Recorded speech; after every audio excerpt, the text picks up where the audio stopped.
sur les retraites, il se trouve que c'est un sujet où l'action publique a agi. Hein, et donc, il y a quelqu'un que tout le monde a oublié, effectivement, qui s'appelle Lionel Jospin, qui avait mis en place un fonds de réserve pour les retraites. Ce fonds de réserve, il est doté de plus de 30 milliards. 35, je dirais même. Voilà. Ouais. Mais il y a des engagements qui fait que bon. D'autre part, les systèmes de retraite complémentaires ont eux aussi des fonds de réserve. Et le président du Conseil d'orientation des retraites, qui est censé être quand même la personne qui connaît le mieux l'état des retraites en France, nous dit ces fonds de réserve, leur total c'est 116 milliards d'euros. Donc au bas mot, on a, j'avais en tête aussi. Voilà, au bas mot, on a 150 milliards de réserves pour les retraites. Il y a un petit problème, Gilles, dans votre... Non, mais... Dans la continuez. Et alors, j'ai pas fini. Qui se souvient de la CADES? Moi.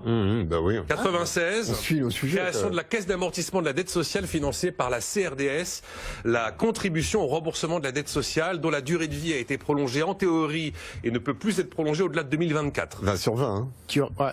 Élève Dose, vous avez les félicitations du jury. Merci. Donc en 2024, effectivement, la CADES... Mais attendez, j'ai pas présenté les autres en fait. Non, mais attendez, je finis, parce que c'est quand même On incroyable. sait même pas qui est Gilles Ravaud là pour l'instant. Oui, mais c'est pas grave. Ça n'a aucune espèce d'importance.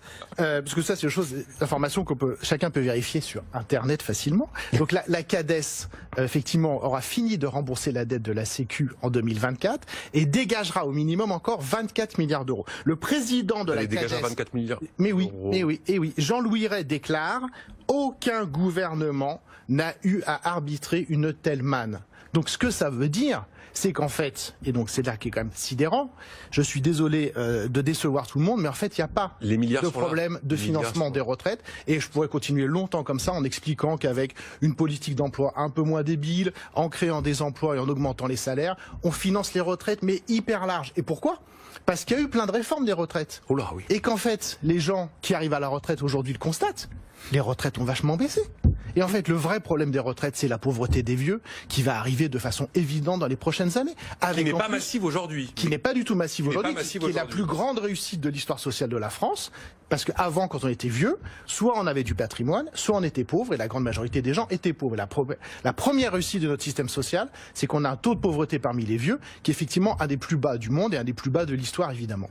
Mais demain, avec la dépendance, les amis des EHPAD qui se gavent et qui vous coûtent 2000 ou 3000 euros par mois, etc., on va avoir un énorme problème social qui va être la pauvreté, en fait, des vieux, des gens, des parents, les enfants qui vont devoir revendre la maison qu'ils ont mis 20 ans à acheter pour payer la dépendance de mamie, papy, etc. Donc c'est ça le vrai souci.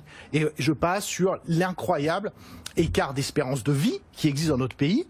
Étude de l'INSEE de 2017, 13 ans d'écart d'espérance de vie entre un ouvrier qualifié et quelqu'un comme moi. C'est quand même des trucs énormes. Donc pourquoi on parle pas de ça et pourquoi on nous gave une fois de plus avec un problème monétaire qui, je suis désolé, n'existe pas ?